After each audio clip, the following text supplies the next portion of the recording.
Hi everyone, it's Mrs. Gentile again, and I'm back with the book Spork that I mentioned to you in another video by Kyle McClure and Isabel Arsenault.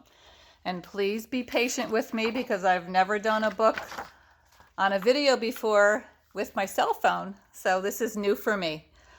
Spork was neither spoon nor fork, but a bit of both. He had a mom and a dad who both thought he was perfect, just the way he was. But Spork stuck out. In his kitchen, forks were forks and spoons were spoons. Cutlery customs were followed closely. Mixing was uncommon. Naturally, there were rule breakers, knives who loved chopsticks, tongs who married forks. But such families were unusual. One day, after the billionth time, he was asked, "What are you anyway?" And the zillionth time he was passed over when the table was being set, Spork sighed and thought, it must be easier to be a single thing, and he decided he'd try to pick just one thing to be. He thought he should start by fixing his head. He put on a bowler hat to look more spoonish, but the forks thought he was too round. Then he made a paper crown to look more forkish, but the spoons thought that he was too pointy. Spork wondered if there were other lonely creatures out there with no matching kind, who never got chosen to be at the table. At dinner time, he watched from the drawer while the spoons played pea hockey and skillfully balanced boiled eggs. He sat off to the side while the forks raked fancy patterns in the mashed potatoes and twirled noodles around in complicated circles like rhythmic gymnasts.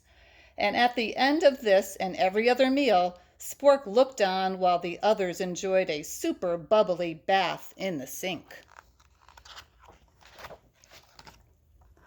Until one morning, a messy thing arrived. This messy thing had obviously never heard of cutlery customs or table manners. No, this messy thing smeared and spilled and flung and clumped and dripped without a care. "Wait," said the forks, but the messy thing did not wait. "Careful," said the spoons, but the messy thing was not careful. "Help," said the forks, while the messy thing continued to slop and splatter. "Quick," said the spoons. Now a fork may be good for poking and picking, and a spoon may be fine for scooping and stirring, but this messy thing with its slurpy and clumsy half-finished food bits needed something else, something that could do all sorts of things at once, something flexible and easy to hold, something that was neither spoon nor fork, but a bit of both. That's when Spork landed. The messy thing saw Spork and immediately stopped and gurgled. It grabbed Spork and held him motionless in his fist. It tapped him once and let out a cheerful shriek. It wagged Spork excitedly up and down.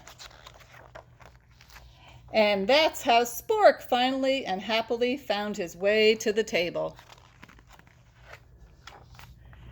Just a bit round, just a bit pointy, just right. And in another year or two, when my little granddaughter Cecilia starts eating, she's going to be that big messy thing. Bye, third graders. See you next time.